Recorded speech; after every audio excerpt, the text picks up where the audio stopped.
Ndugu zangu Waislamu, baada ya kumshukuru Allah jalla jalaluhu na kumtakia rehma kipenzi cha umma Sayyiduna Muhammad sallallahu alayhi wasallam, kwa mara nyingine tena bitawfiki llahi tabaraka wa taala tumeanza kuzizundua rasmi darasa zetu ambazo muda mrefu zilikuwa zimetawakafu, zimesimama kwa dhurufu na mambo mbalimbali. Darasa hizi zina historia kubwa sana. Kuanzishwa kwake sasa hivi takriban miaka 12, na historia yake imeanzia kutokea msikiti wa Mabluu, karudi msikiti wa Mabarwani, msikiti wa Mabati na misikiti mingi, na hatimaye tumepata msikiti mkubwa na mpya wa kisasa. Darsa zile zile zinaendelea na zitaendelea biidhnillahi tabaraka wa taala. Darsa zile zilikuwa zikizungumzia tafsiri ya Qur'an, suratu juzu amma ambayo tulitafsiri mwenyekiti mwiti ya punguza, tukatoa tafsiri ya Qur'an juzu tabarak, na tukafika mpaka juzu ya qad sami'a Allahu qawla allati tujadiluka fi zawjiha. Wengi nadhani hawana nusakha hizi kwa sababu darasa hizi zilikuwa upande wa mjini sana. Tumetafsiri juzu amma kamil na juzu tabarak kamil na nusu ya juzu ya qad sami'a Allah, lakini palipo na majaliwa tutaendelea na tafsiri ya Qur'an katika msikiti huu inshallah.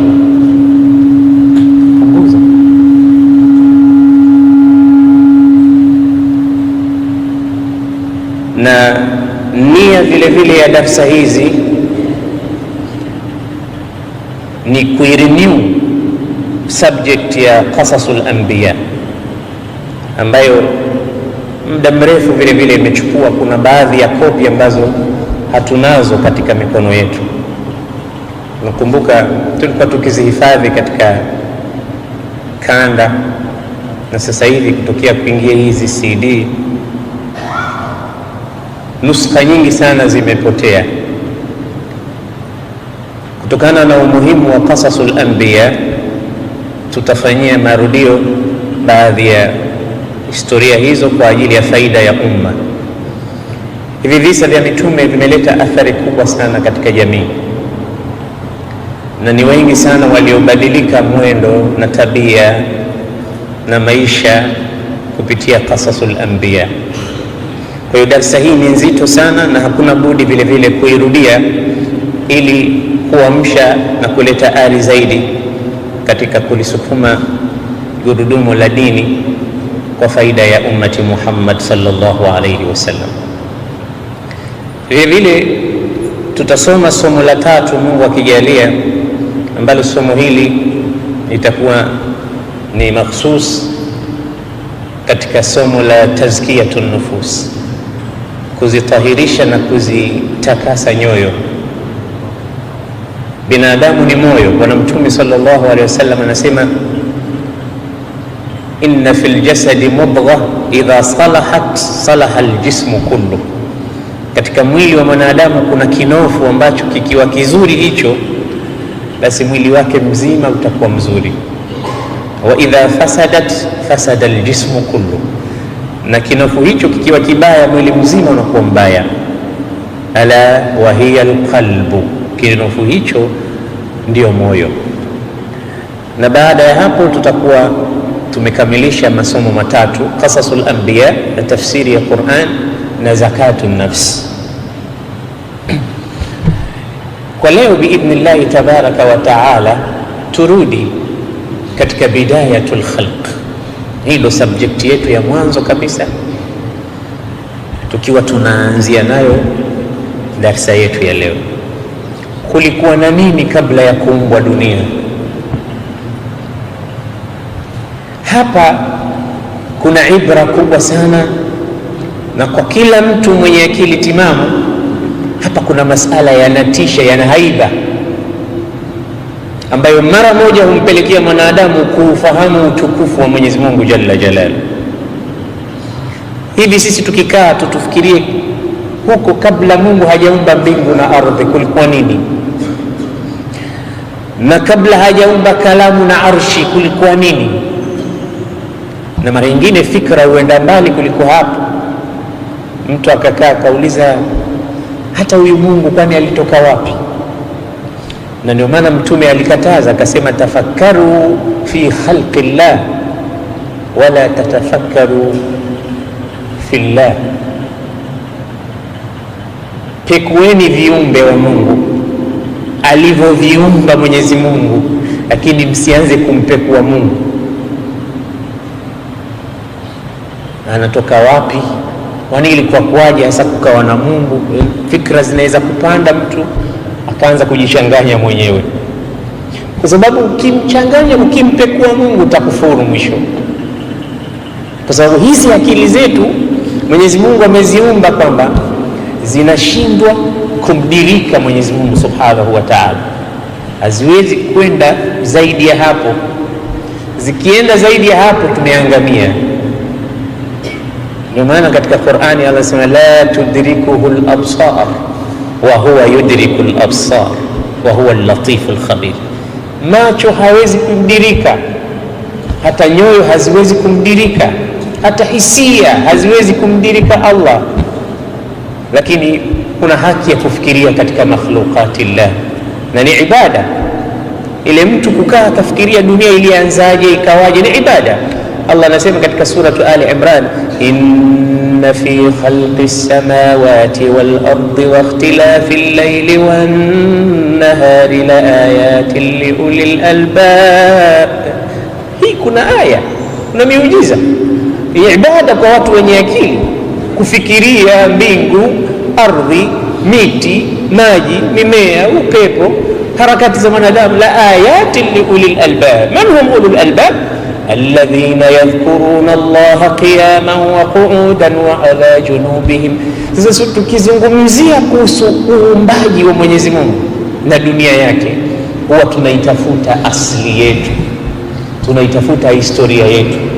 Katika Qasasul Anbiya ni darsa muhimu sana. Mtu yoyote ambaye hataki kusoma visa vya mitume hawezi kupata fahamu njema katika Qur'an, kwa sababu Qur'ani yote ni visa. Na tizama, Mwenyezi Mungu akihadithia visa anakuambia kwa lugha tamu. Katika suratu Yusuf anasema, nahnu naqussu alayka ahsana alqasas, sisi tunakusimulia wewe Muhammad visa vitamu, habari nzuri, hadithi ambayo haina uongo ndani yake. Ahsan alqasas, hakusema nahnu naqussu alayka hasan alqasas. Kuna hasan na ahsan. Hasan inawezekana ikawa nzuri, lakini ahsan, hakuna habari nzuri kuliko visa vya mitume vinavyosimuliwa katika Qur'an. Na Mwenyezi Mungu anawaencourage watu na mitume wahadithie watu habari za watu waliopita. Faqsusil qasasa, wape habari za waliopita kabla yao. Ndani yake kuna mafunzo mengi sana. Miongoni mwa mafunzo yanayopatikana katika Qasasul Anbiya, moyo unapata tathbit. Tathbit maana yake Mwenyezi Mungu anauthubutisha kutokana na yale mafunzo unayoyapata, kwa sababu ukisoma visa vya mitume, ima utakuta mwisho wake kuna nur au kuna kiza. Kuna nur kwa wale walioelezewa kwamba wamesikiliza maamrisho ya Allah na kuwasikiliza mitume, au kuna kiza na hilaki kwa wale ambao hawakusikiliza hidayah walioletewa. Ndani kuna mazingatio kwa aina ya maisha waliokuwa wanaishi wale watu. Ndani kuna ibra kwa aina ya jamii ambayo ilipelekea mambo fulani yakakubaliwa au yakakataliwa. Sasa katika suratu Hud, Mwenyezi Mungu anampa mtume wake Muhammad sababu ya kuwasimulia ndugu zake manabii. Sikilize hii aya, Mwenyezi Mungu anasema mpate kuona umuhimu wa hadithi za mitume. wa kullan naqussu alayka min anba'i rusuli ma nuthabbitu bihi fuadak. Habari hii inaambiwa nani? Mtume Muhammad. Wa kullan naqussu alayka ya Muhammad min anba'i rusuli, na hivi tunavyokusimulia wewe Muhammad habari za hawa ndugu zako mitume. Maana hapo alikuwa ameshasimuliwa kisa cha Nabii Allah Hud, na mara nyingine utakuta kisa hiki kimehadithiwa zaidi ya mara moja katika sura mbalimbali. Mbona zinarudiwa? Kwa sababu habari ikirudiwa huwa inachosha, isipokuwa habari ya Mwenyezi Mungu kila ikirudiwa inakuwa tamu zaidi. Tikrarul mumil hakuna katika Qur'an. Katika suratul Baqara anaelezwa Nabii Musa, ukiingia katika suratul A'raf, ukiingia katika kila mahali anatajwa habari zake. Kwa nini? Habari ikirudiwa inaonyesha umuhimu wake. Sasa kwa nini tunakusimulia qasasul anbiya ya Muhammad? Ma nuthabbitu bihi fuadak, tunataka kuthubutisha moyo wako, moyo huo upate kuwa thabit, hauteteleki kwa haki unazozisoma, kwa manhaji unaofundishwa, kwa kudwa ya mitume ambayo sisi tumeambiwa tuwafuate wao. Sasa moyo wa mtume hauna haja ya tathbit kuliko sisi tunavyohitajia tathbit. Mtume kama anaambiwa mambo haya, anasomeshwa ili moyo wake upate kuthubutishwa. Sisi tuna haja zaidi ya kuthubutishwa nyoyo zetu, kwa sababu nyoyo zetu, asubuhi ni Muislamu mzuri, jioni umeshakuwa Muislamu mbaya. Wiki hii umekuwa 5 salawat, wiki ijayo unakuwa tariku sala. Leo imani imepanda, kesho imani inapungua. Sisi ndivyo tulivyo hivyo. Imani yanqus wa yazid, imani inapanda na naweza kufuka fulani, wallahi kama si yeye alikuwa hivi. Sasa imani imepanda, sasa hivi yuko katika hali nyingine. Ilikuwa hatoki msikitini, sasa hivi hatoki baa na kunywa, moja moto moja baridi. Hii ni hali ya mwanadamu. Sasa huyu mwanadamu huyu ndo anahitaji zaidi kuthubutishwa moyo wake kuliko mitume. Sasa akichungulia katika qasasul anbiya, dawa ya moyo kulegalega itapatikana pale. wa kullan naqussu alayka min anba'i rusuli ma nuthabbitu bihi fuadak wa ja'aka fi hadhihi maw'idhatun wa dhikra lilmu'minin. Na imekuja katika hii suratu Hud, imekuja nini? Maw'idha.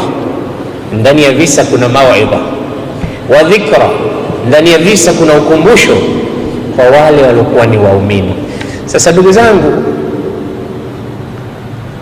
nataka nisimulie kabla ya kuumbwa kwa mwanadamu. Aliulizwa swali Bwana Mtume sallallahu alaihi wasallam, kulikuwa na nini kabla hajaumba Mwenyezi Mungu mbingu na ardhi?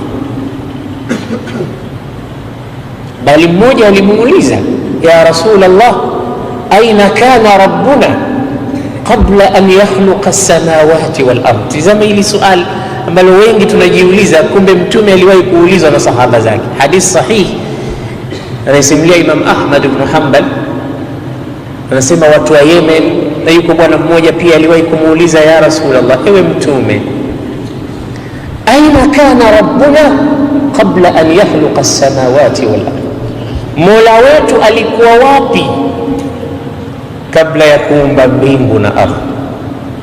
Alikuwa wapi?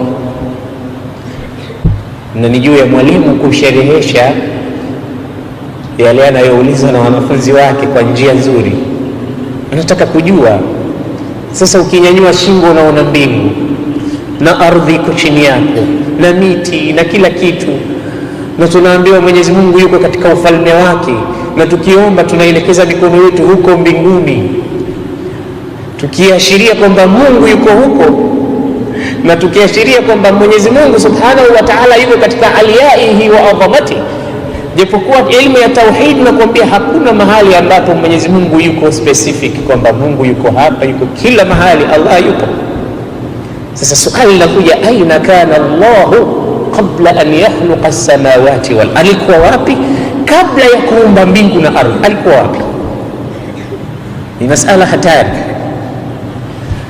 Mtume akasema kana Allah, alikuwepo Mwenyezi Mungu, walam yakun ma'ahu ghayruhu, na hakuwa pamoja naye yeyote mwingine, alikuwa Allah tu subhanahu. Allah, akili unaona kama inapata haiba, inaogopa. Mahala popote unapokuwa unasikia mambo ya kuogofya au haiba, akili na ngozi inasisimka.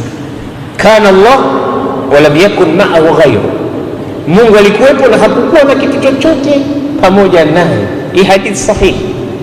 Tena maelezo mengine ya hadithi inasema kana fi faragh, Mwenyezi Mungu alikuwa mahali ambapo ni nafasi tu, laisa fawqahu hawa, yani fawqahu hawa wama tahtahu hawa, ni nafasi juu yake, nafasi chini yake, hakuna sehemu yoyote iliyomkusanya.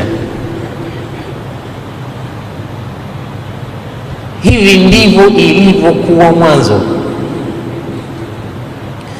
Kisha nasemaje? Thumma khalaqa al-arsha fakana arshuhu ala al-ma, kisha baadaye Mungu akaumba arshi. Arshi ni kiti cha enzi cha Allah subhanahu wa ta'ala, kikawepo katika maji. Sasa hadithi hii inaonyesha kitu cha kwanza kilichoumbwa ni arshi ya Mwenyezi Mungu subhanahu wa ta'ala. Hapo hakuna ardhi, hapo hakuna mbingu, hapo hakuna majini, hakuna malaika, hakuna watu, yuko mwenyewe subhanahu wa ta'ala jalla jalal. Sikilize vizuri historia yetu hii, uone tulikotoka ni mbali sana.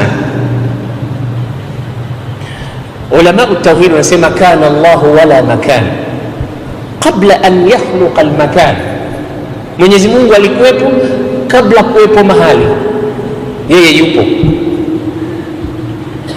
Na tena alima makan wa alima ma yakun, anajua Mwenyezi Mungu yaliokuwepo na yatakayokuwepo baadaye. Wa alima ma la yakun, na anajua yale ambayo hayatokuwepo.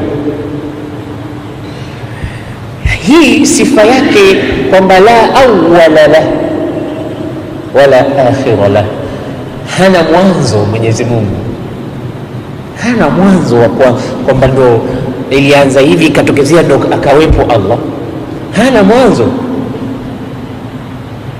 wala hana mwisho, yupo azali al-azal. Subhanallah, alipoumba arshi akaumba baada ya arshi kalamu. Na katika hadithi nyingine inaonyesha kwamba miongoni mwa viumbe vingine vya ulimwenguni, sasa cha kwanza kilichoumbwa na Allah ni kalamu. Hii kalamu tunayoandikia ina historia kubwa sana. Ndio maana Mwenyezi Mungu ameiapia katika suratul Qalam, akasema nun wal qalami wama yasturun ma anta bi ni'mati rabbika bimajnun. Hiyo kalamu hiyo, ifikirie kalamu inafanya mambo mangapi makubwa. Ukihitajia mikataba, ukihitajia kusaini voucher zako, ukihitajia kuandikia mambo ya faida, ukihitajia ulimwengu wote kuufanyia saitara na sahwa na thaura, itahitajika kalamu mahala popote. Wewe safiri bila ya kalamu, uone umuhimu wake, utakuwa unaazima kwa yule na yule na yule. Je, kama wote hawana kalamu? Je, kama isingeumbwa? Basi Allah anasema hii kalamu ni kiumbe muhimu sana, kimeumbwa mwanzo. Bwana Mtume sallallahu alaihi wasallam katika hadithi anawashereheshia wale waliomuuliza kwamba alikuwa wapi Mwenyezi Mungu kabla ya kuumba mbingu na ardhi. Anawaambia alikuwepo Allah, juu yake hawa, yani faragh, nafasi tu, hakuna kitu chochote kinginecho, na chini yake vile vile. Tena akaumba baada ya hapo arshi ikawa, lakini kuumba hiyo arshi kabla ya kuumba wakana, katumia neno Mtume wakana arshuhu ala alma, na arshi yake ilikuwa katika maji. Thumma khalaqa alqalam, kisha ikaumbwa kalamu. Faqala lahu uktub, Mungu alipoiumba kalamu akaiambia haya, andika.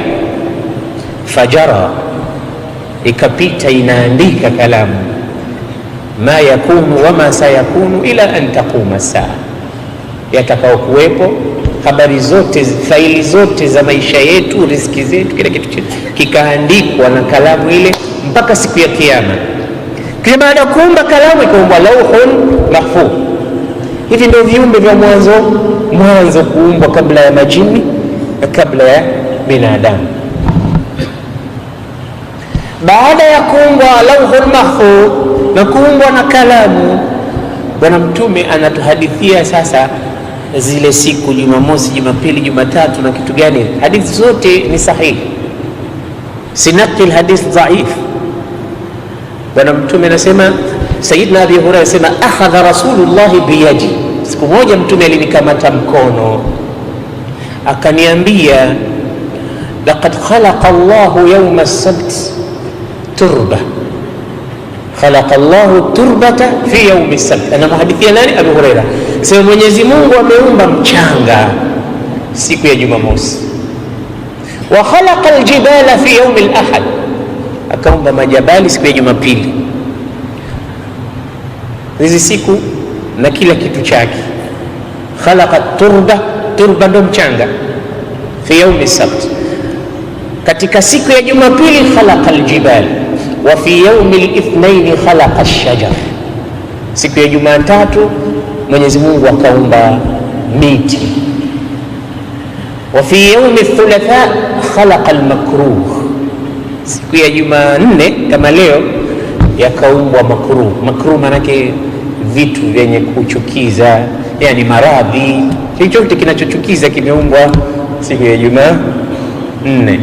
Hata madeni kama yanachukiza, kile kitu kichukiza, viroboto, kunguni, chawa, zote hivi yaumil ath-thulatha.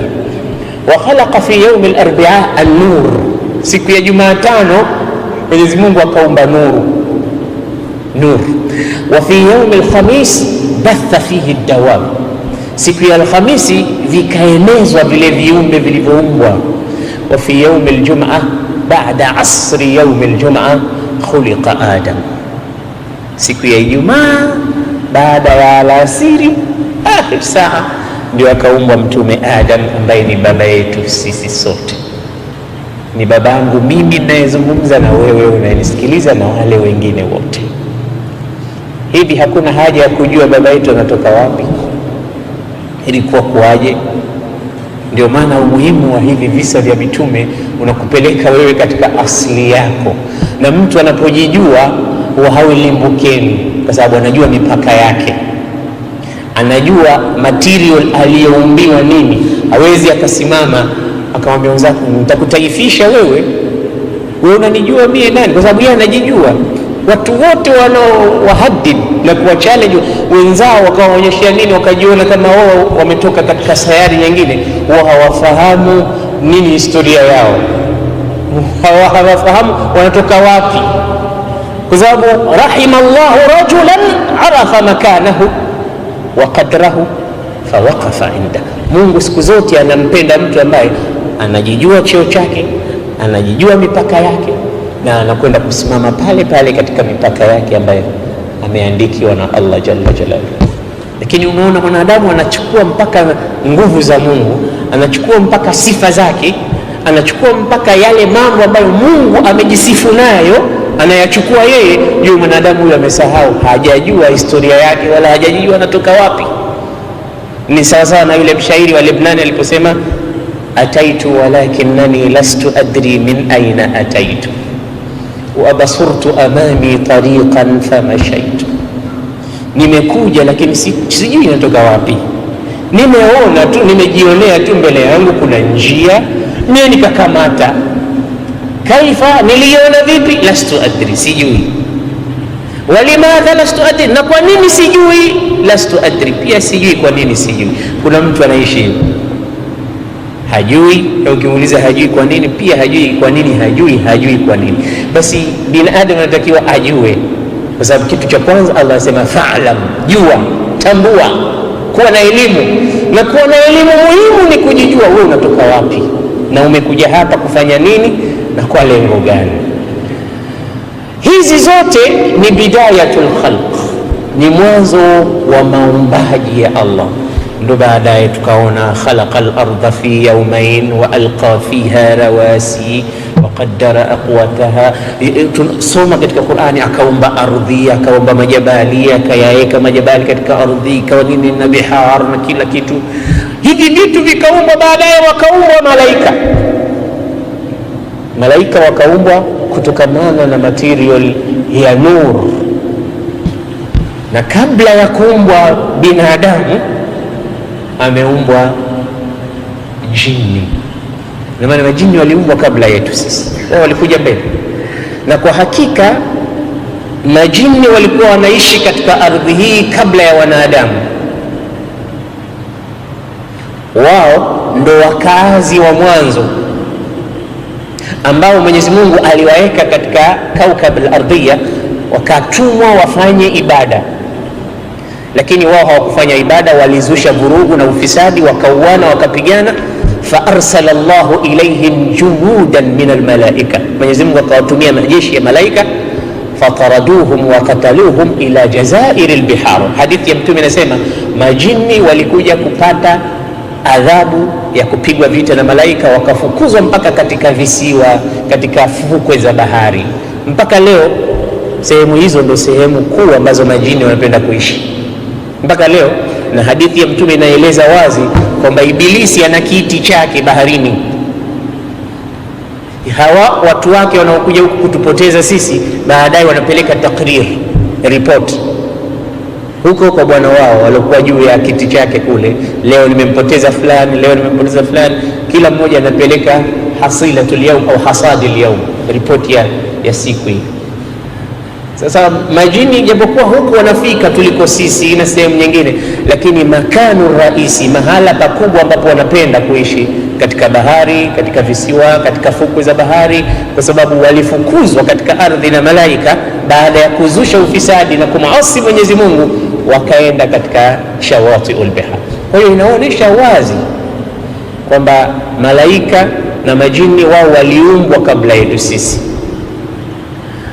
Kwa hadithi tuliyoitanguliza kwamba siku ya Jumamosi Mwenyezi Mungu ameumba mchanga, Jumapili akaumba majabali, Jumatatu akaumba nini? Akaumba Jumatatu akaumba miti, siku ya Jumanne akaumba viroboto, yani vitu vya kuchukiza, na siku ya Jumatano ikaumbwa nuru, siku ya Alhamisi wakaenezwa viumbe, batha fiha dawaban, ad-dawab, kila kiumbe akaenezwa katika ardhi. Siku ya Alhamisi wakaenezwa viumbe, na siku ya Ijumaa akaumbwa mwanadamu, akaumbwa baba yetu Adam. Hadithi nyingi zimezungumza, Mtume akisema fadhila ya siku ya Ijumaa, fihi khuliqa Adam, katika hii siku ya Ijumaa ameumbwa Nabii Adam, na kuumbwa kwenyewe ni baada ya alasiri. Na katika hii Ijumaa kuna saa muhimu sana ambayo binadamu akiafikiwa na Allah anapata ijaba katika dua zake. Ndugu zangu, Qur'ani niwasomee kidogo katika suratul Hijr, baadhi ya aya Mwenyezi Mungu alipotaka kumuumba mwanadamu. A'udhu billahi minash shaitani rrajim. Walaqad khalaqnal insana min salsalin min hama'in مسنون والجان خلقناه من قبل من نار السموم. Allah hapa anazungumzia kuhusu uumbwaji wetu na material yake. wa idh qala rabbuka lilmalaikati inni khaliqun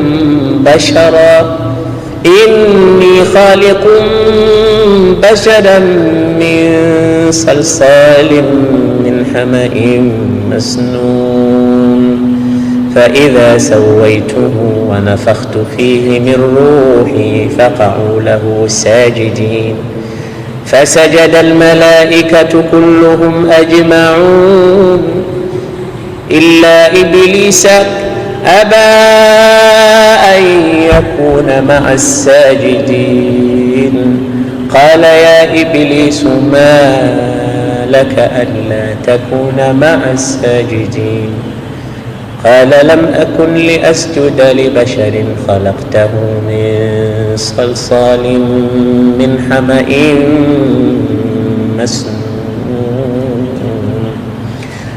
قال فاخرج منها إنك رجيم وإن عليك اللعنة إلى يوم الدين قال رب فأنظرني إلى يوم يبعثون قال إنك من المنظرين قال رب بما أغويتني لأزينن لهم في الأرض ولأغوينهم أجمعين إلا عبادك منهم المخلصين قال هذا صراط علي مستقيم إن عبادي ليس لك عليهم sultan. Hizi aya ni nzito kwa sababu kuna mmoja amekosa adabu mbele ya Allah ambaye ni Iblis laanatullahi alayhi. Ukiyajua maana ya maneno aliyokuwa anamwambia Mwenyezi Mungu, wallahi hutomtii Iblis siku zote.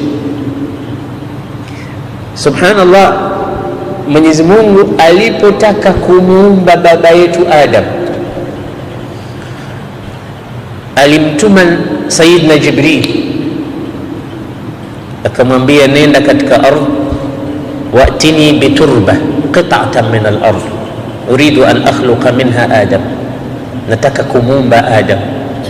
Jibril alipofika katika hii ardhi istaadhat al-ardh, ardhi ikajikinga kwa Allah isije ikachukuliwa, kwa sababu huyu mtu anayekwenda kuumbwa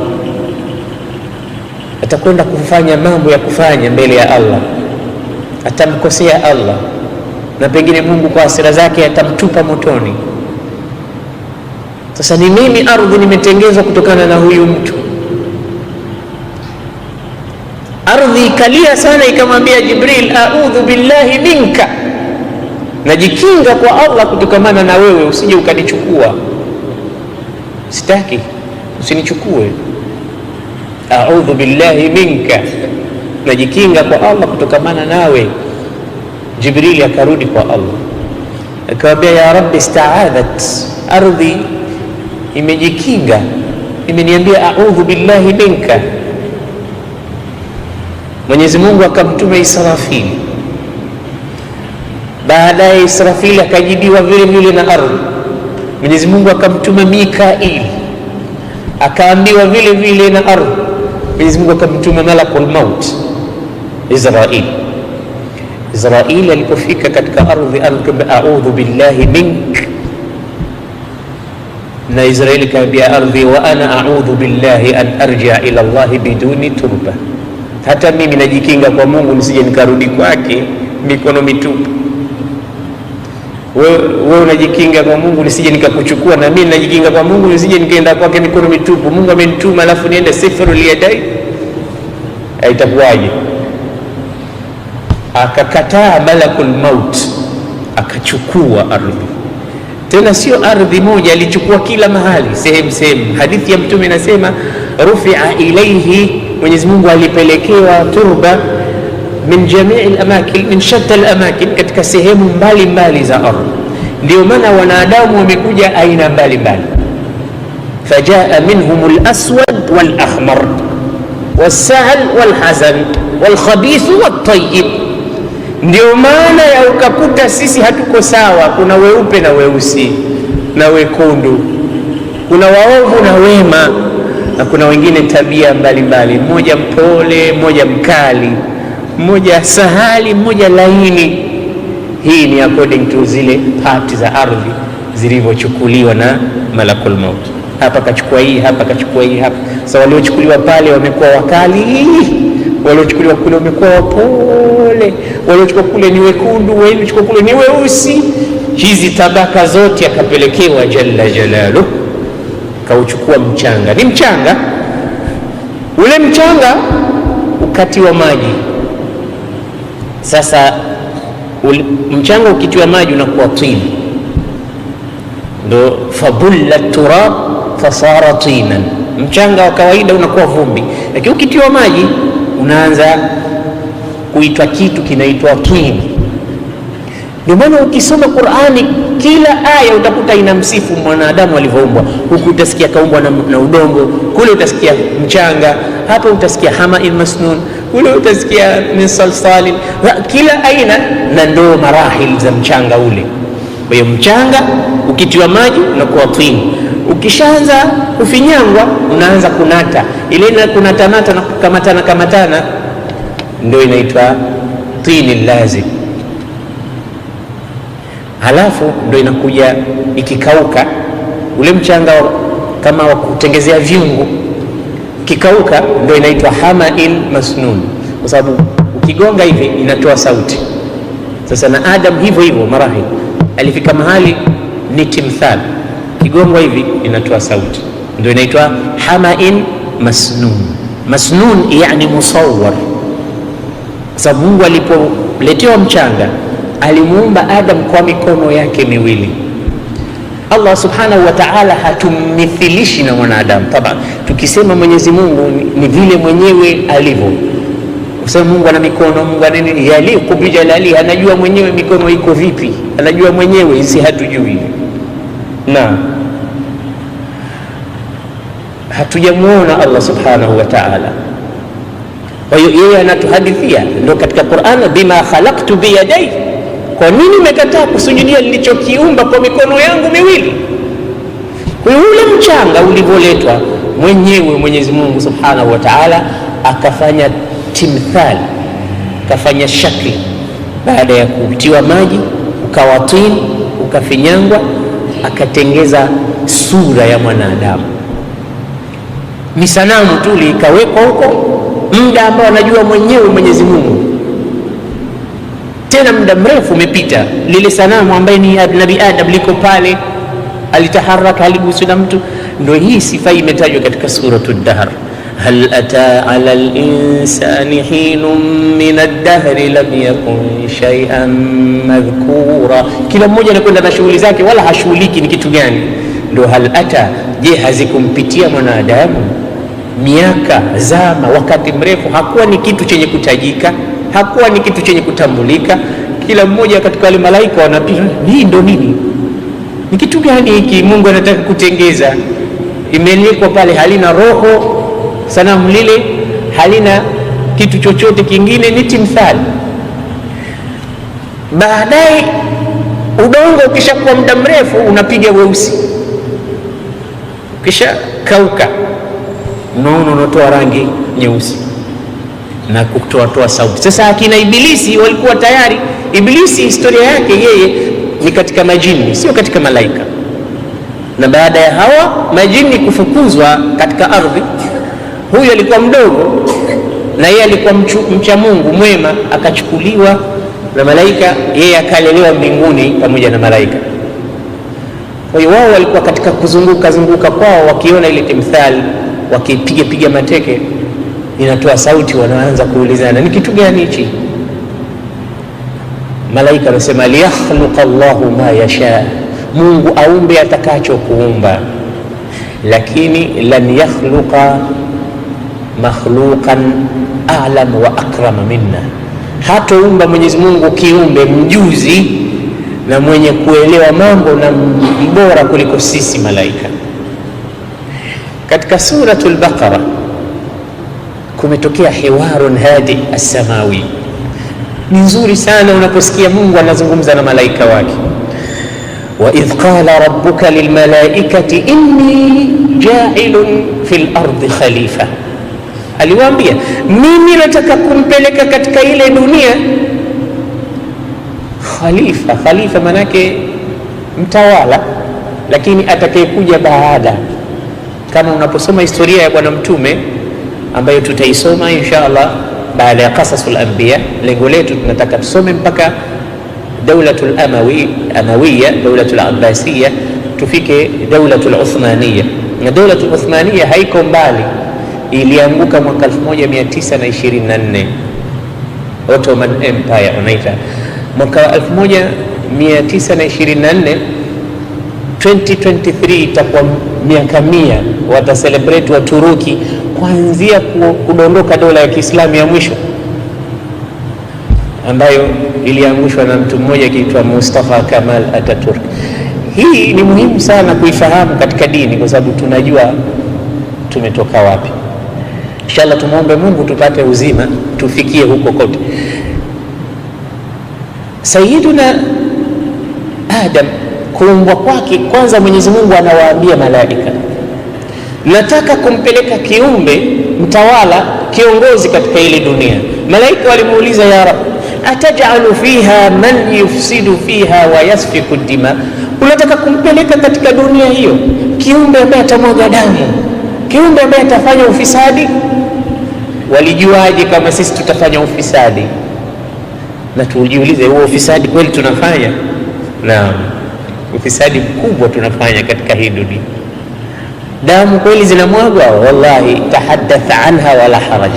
Kuhusu damu zungumza utakavyozungumza, damu zinamwagwa usiku na mchana bighairi haq. Sasa malaika walijuaje? Experience yao walipata kutokana na hali ya majini wale wa mwanzo waliowekwa katika hii ardhi, wakaanzisha fujo na vurugu.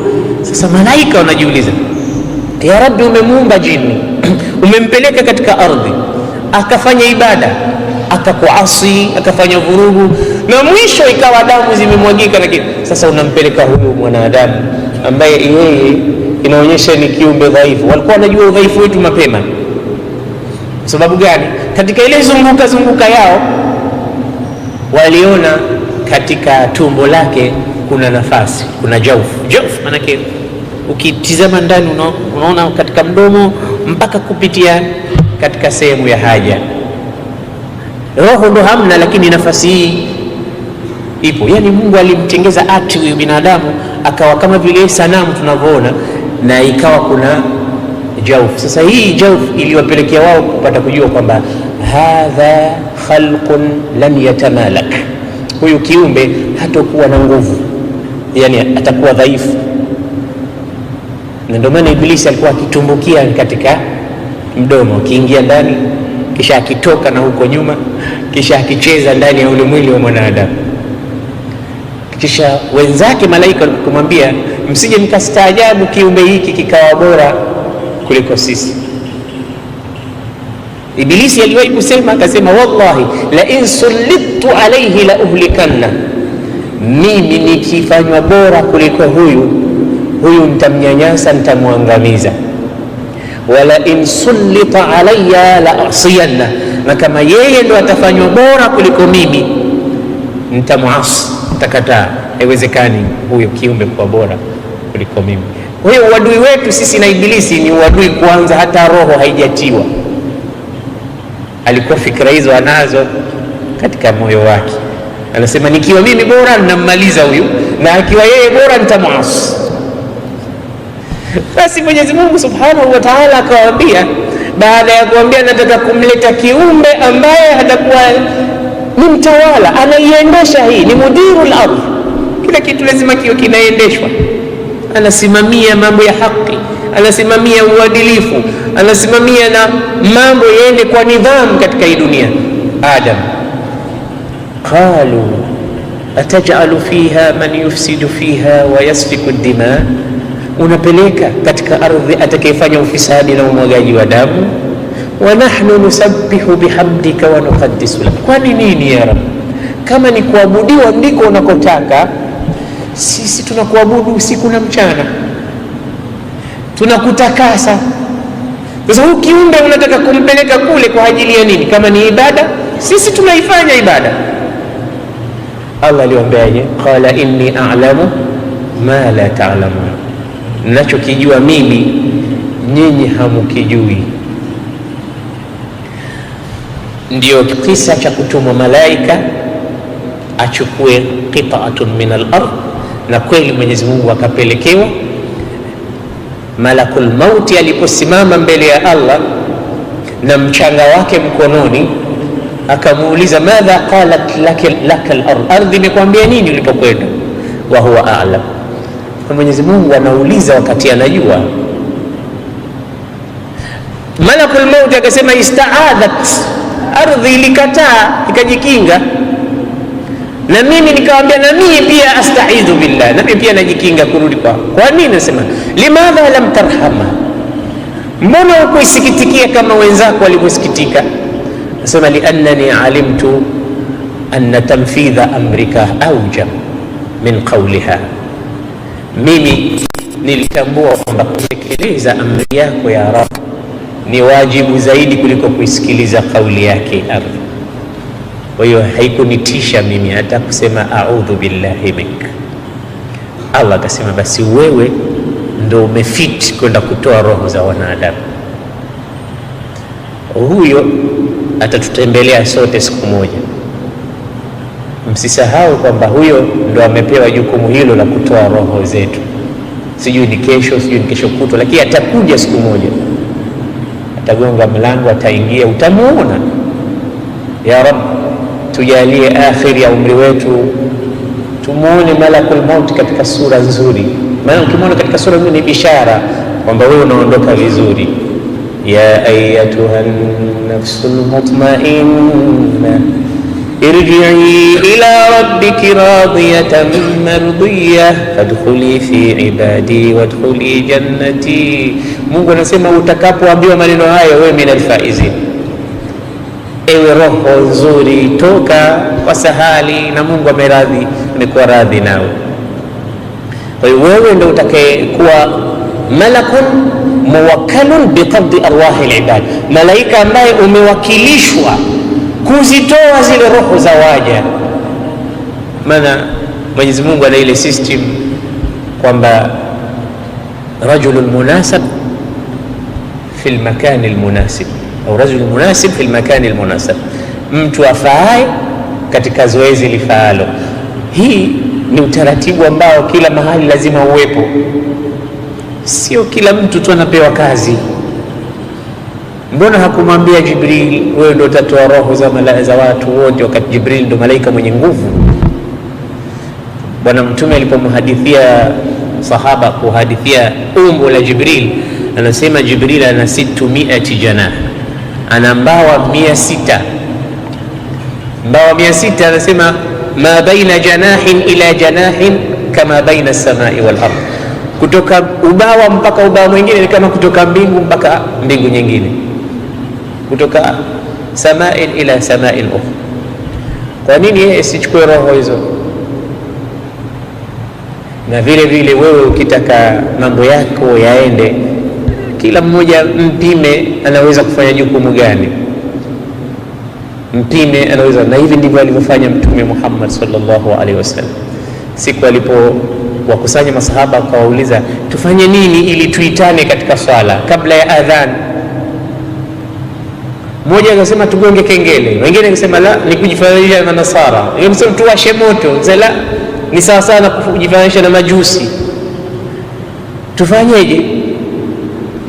Watu wakaondoka pale, hawakupata suluhisho. Usiku mmoja aliota ndoto. Ile ndoto alimuona mtu anauza kengele, akamwambia niuzie mimi. Akamuuliza unaitaka ya nini? Ndani ya usingizi akamwambia tunaitaka tugonge kwa ajili ya kuitana katika sala. Akamwambia nitakufundisha maneno mazuri kuliko kengele. Maneno gani? Akamwambia sema Allahu akbar, Allahu akbar, Allahu akbar, mpaka mwisho wa adhan.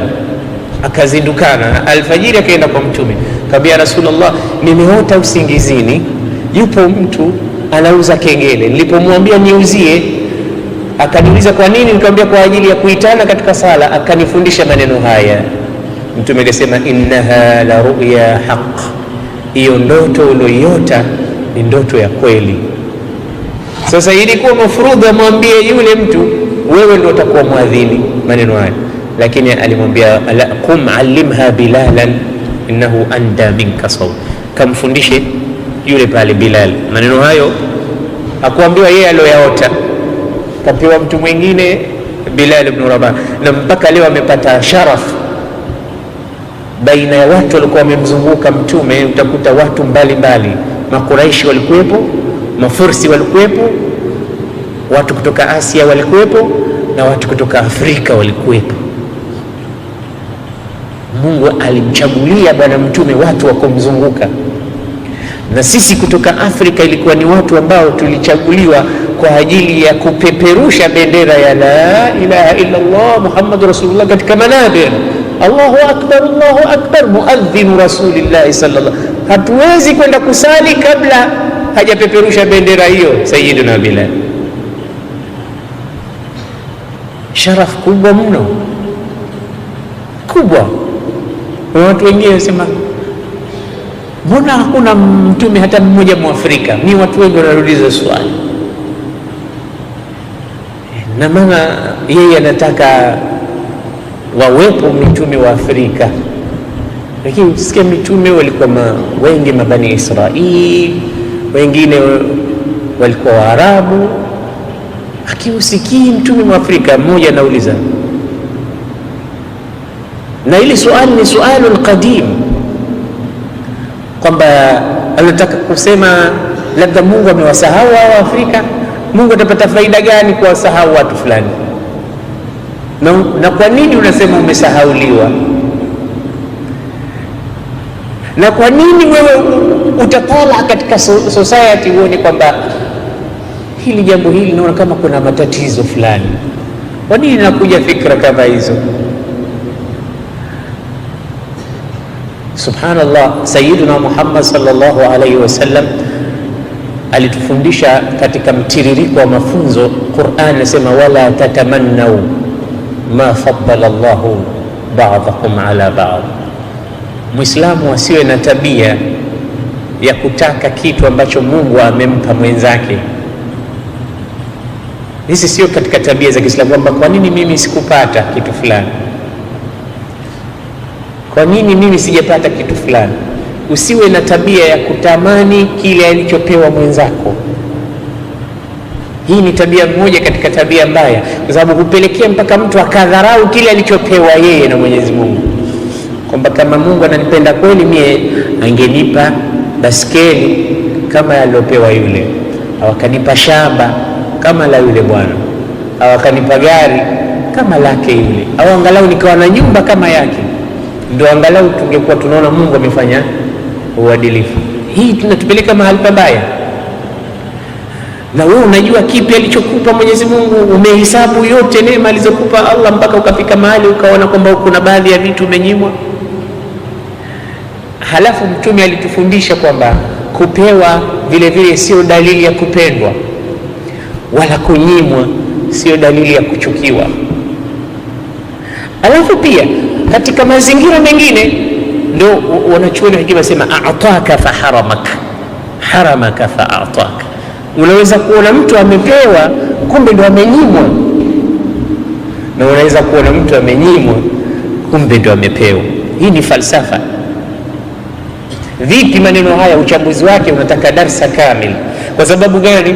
Unawezekana mtu ukaonekana wewe umepewa aina mambo mbalimbali mpaka watu wote wanakuhusudu, kama alivyopewa Qarun. Qarun si amepewa, inna Qaruna kana min qaumi Musa fabagha alayhi. Alipewa nini?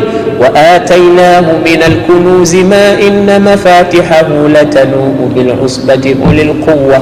Tulimpa mpaka zile funguo zake zinabebwa na watu, zinalemea kama vile wamebeba magunia wanaobeba funguo za Qarun, kumbe ni funguo tu. Kama funguo zinalemea kwa watu 40, je, mali zake zitakuwaje? Kwa hiyo ukapewa, lakini kumbe ndo alonyimwa. Alinyimwa Qarun kivipi? fakhasafna bihi wa bidarihi al-ard, tulimdidimiza tukamwangamiza mpaka ikawa nywele yake ya utosini haionekani, chini chini chini, kila siku anadidimia, kwa sababu Mungu alimpa lakini kumbe amemnyima. Na kuna watu wengine wanaonekana wao wamenyimwa kumbe ndo wamepewa. Kwa hiyo hesabu kwa Mungu hazipo hivyo. Hesabu kwa Mungu hazipo kwamba mbona sisi hakutupa kitu fulani kwa hiyo sisi tumenyimwa au tumenyanyaswa. au tumekuwa tumeonekana ni useless people. Hakuna. Amma al-insanu idha mabtalahu rabbuhu fa akramahu wa na'ama fayaqulu rabbi akraman wa amma idha mabtalahu faqadara alayhi rizqahu fayaqulu rabbi ahanan. Kalla, sivyo hivyo. Mtu akipewa aseme napendwa, au akinyimwa aseme nachukiwa, sivyo hivyo. Hisabu ziko vingine kabisa. Basi ndugu zangu, Sayyiduna Bilal akaambiwa wewe ndio utakayekuwa muadhini, kama alivyoambiwa Jibril, wewe kaa pembeni, huyu ndiye atakayekuwa mtoa roho. Sasa huyo ndo anafiti katika zoezi hilo la kutoa roho. Na anapokuja mfalme Shah wa Iran alivyokwenda Misri, amekusanyiwa matabibu mpaka wale wanachuoni wakasema maneno siku ya kufa Shah. Maneno wanasema arsala Allahu malakan liqabdi ruhi almaliki faman almaliku. Arsala malikun malakan liqabdi ruhi almaliki faman almaliku. Walisema maneno mazito ya falsafa. Shah yuko katika hospitali, ilikuwa na madaktari bingwa, watu wamemzunguka, huyu anampima pressure, huyu anaangalia damu yake, huyu anaangalia sukari, huyu na kila mmoja anaangalia vipimo vyake pale, kumzuia angalau asife, asiondoke katika dunia. Lakini wanasema arsala almaliku malakan liqabdi ruhi almaliki faman almaliku. Mfalme alimtuma malaika kwenda kuichukua roho ya mfalme. Sasa mfalme wa kweli ni nani? Wanauliza. Mfalme amemtuma malaika kuchukua roho ya mfalme. Ni nani mfalme? Mfalme wa kwanza ni Allah, ambaye ndio mfalme wa kweli. Amemtuma malaika. Arsala almaliku malakan, arsala Allahu malakan. Ndio maliku ni Mwenyezi Mungu aliyemtuma malaika liqabdi ruhi almalik, kuichukua roho ya mfalme Shah. Faman almaliku. Sasa mfalme wa kweli ni nani? Ni yule ambaye hafi. Hawa wengine wana ufalme, lakini kidogo tunahesabu tu wameondoka. Watizame sasa hivi watawala walikuwa wafalme, kingdom yao imeshavurugika. Mtawala mkubwa ambaye historia yake imepita, na katika hizi hadithi tutakuja kumsoma, anaitwa Harun Rashid. Tukifika katika Daulatul Abbasiyya tutaona Daulatul Abbasiyya ilivyokuwa. Wenyewe Bani Abbas walikuwa na maneno, wanasema nahnu Bani Abbas najlisu ala alkaras. Sisi Bani Abbas kazi yetu kukalia viti, maanake kazi yetu kuongoza. Sasa katika Daulatul Abbasiyya alikuwa mtawala mmoja akiitwa Harun Rashid. Ana historia kubwa, pamoja yeye na mkewe Sayyida Zubaida. Zubaida ni bibi ambaye alifanya mengi vile vile katika khairat pale Maka. Ukifika mpaka leo zipo baadhi ya athar za bibi Zubaida, kuwahurumia mahujaji, kuchimba misingi ya mifereji kwa ajili ya maji na vitu kama hivi. Kwa utajiri waliokuwa nao, mumewe ambaye ni Harun Rashid alimtuma bibi Zubaida muhasib, accountant kwa ajili ya kuweka hesabu vipi itoke channel zile za maji mpaka Arafa na Mina wanapolala mahujaji. Akapewa hesabu, akaambiwa hii itagharimu kiasi kadhaa, mamilioni kama wakati wa leo, pesa nyingi sana. Akimwambia hii haiwezekani, hesabu hizi ambazo tunakupa ni ghali sana. Muhasibu anamwambia bibi Zubaida. Bibi Zubaida akachukua ile mabuku akayatupa katika mto wa Furat, akamwambia da'i alhisab liyaum alhisab, ziache hisab siku ya hisab. Hapa tunawafanyia tu mahujaji. Walikuwa wana jeuri ya mali, au mturi fi ayi makan, lakini pia ukipenda nenda kanyeshe mahala popote utakapopenda. Fa ainama amtarti fasawfa yasiluni kharajuki, popote na kuahidi unapokwenda kunyesha. Kama hutaki kunyesha hapa, huko unapokwenda pia ufalme wangu upo, na mapato yatakayotoka kutokana na maji haya ya mvua yatakuja katika mkono wangu. Nani alikuwa anasema maneno hayo? Harun Rashid anaambia wingu, ukipenda nyesha hapa mvua yako au kanyeshe China, kwa sababu ufalme wake unaanzia China mpaka kuja north ya Afrika, Shamali Afrika tukizungumzia Morocco na Tunis, kuja mpaka Senegal na kiingia mpaka Afrika. Na hapa Senegal kulikuwa kuna nini ya magharibi, huku chini kuna dola muhimu sana, Dawlatul Murabitin, ambayo tutakuja kuisoma, waliokwenda wakapigana vita kule Spain, kina Yusuf ibn Tashafin. Hao walikuwa ni watu murabitin, wako katika zawia zao, watu wa dhikri, watu wa tasawuf, lakini walikuwa watu wakubwa sana, na historia zao kuzisoma ni muhimu sana. Walifika mpaka Afrika ambayo leo tumesahaulika. Lakini nilipokuwa siku moja Uturuki, niliwahi kumwona mwanachuoni mkubwa ambaye nikimwona tu kwenye television. Nikamuuliza, mnaona vipi Afrika?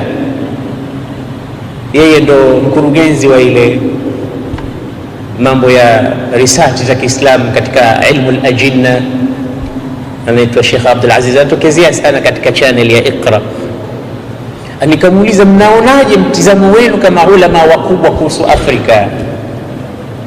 Basi alisema Afrika ni sleeping giant, yani ni imlaqun naim, ni kitu ambacho sasa hivi kimelala kama ndovu aliyelala, ambaye anasubiri kupigwa kidogo aamshwe, alafu mbio zake atakazotoka ni nyingi sana na hatari yake itakuwa kubwa.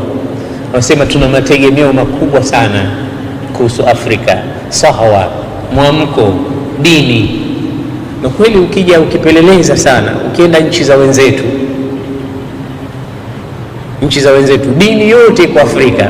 Hiyo dini inayoitwa ya Wakristo, dini ya Waislamu, utapata ajabu. Utaona huko Afrika watu wanaishughulikia dini vizuri sana. Ndio maana dini nyinginezo zimekuwa kama business, lakini huku tunashughulika na ibada.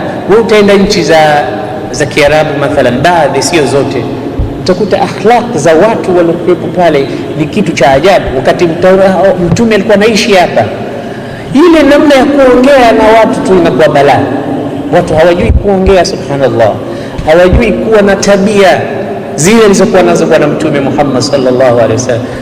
Unafikiria hao watu kweli wangelikuwa katika nchi ambazo tunatoka sisi, Uislamu wenyewe ni kusoma tu katika vitabu, wakati hao wanasomea kwamba kama hapa Taif, Mtume ndo alipita hapa Taif, akapita hapa, lakini akhlaq zao zinakuwa hivi, au unasikia mambo makubwa ya mabalaa makubwa, unajiuliza mara mbili. Hapa kuna khairi kubwa ndugu zangu. Na sasa hivi unakwenda katika nchi za Afrika zote. Mimi katika kutembea yangu ndogo hapa nchi jirani tu, nimeona ikbal kubwa ya dini kwa shabab. Vijana ukiona ameweka masikioni kwake, sasa anasikiliza mambo ya dini na Qur'an, anasikiliza fatawa, hamu yake kubwa kutaka kujua dini sema nini.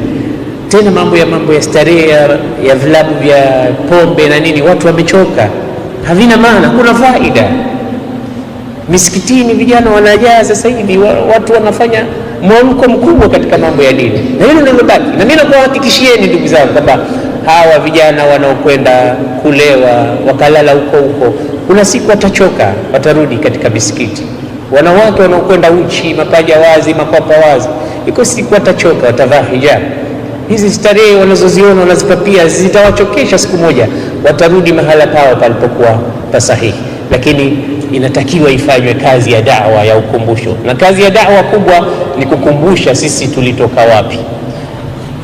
Allah subhanahu wa ta'ala anasema, walaqad khalaqna al-insana min sulalatin min tin walaqad khalaqna al-insana min salsalin min hama'in masnun.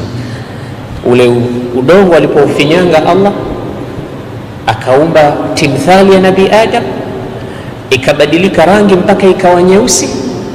Kuwa nyeusi kwake ikawa inatoa sauti, ilibakia kitu kimoja tu, Adam aanze kutembea, kutiwa roho. Na haya ni masala ambayo insha Allah kesho biidhnillahi tabaraka wa taala tutayazungumza. Tumezungumza kwamba historia ya darasa zetu hii imeanza zamani, sasa hivi tumeirudia tena upya na tutaimaliza. Tutasoma tafsiri ya Qur'an, nadhani ima tuanze mwanzo au tuendelee pale ambapo tulifikia. Tutashauriana tuone tufanye nini. Na kitu cha pili tutasoma zakatun nafs, lakini ni muhimu sana kwa wale ambao tutakuwa tunasoma tafsiri ya Qur'an tuwe tumechukua masahif, zipo hapa. Nafikiri mwenyekiti atazigawa siku ya darsa tutakapoanza tafsiri ya Qur'an, na tutashauriana tuanze suratul Baqara au tuanzie juzu amma kama ambavyo tulianza miaka iliyotangulia. Inshallah kwa muda mchache, kama kuna maswali mawili matatu, tafadhalu mashkurin. Kuna swali lolote? Mwenyekiti, una swali?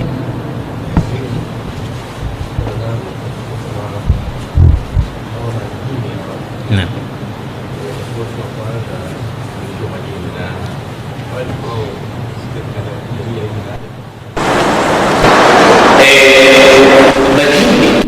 Tulizungumza kwamba wameumbwa kutokamana na moto katika aya tulizoashiria. Allah katika hii suratul Hijr anasema walaqad khalaqnal insana min salsalin min hama'in masnun, hakika tumeumba mwanadamu kutokamana na udongo unaonata unaoshikana shikana kama ule wa kufinyanga viungo, kisha uliokuwa mweusi. Hama maana yake aswad, kisha masnun maana yake uliokuwa na sura. Mbele ya aya inasema waljan khalaqnahum min qabl, na majini tumewaumba kabla ya kuwaumba wanadamu. Ina maana majini wameumbwa mbele yetu sisi, yani sisi tumekuja baadaye. Kwa kusema kweli, kusema wazi, kutokana na hadithi za Mtume, mwanadamu Adam ndio kiumbe wa mwisho kuumbwa.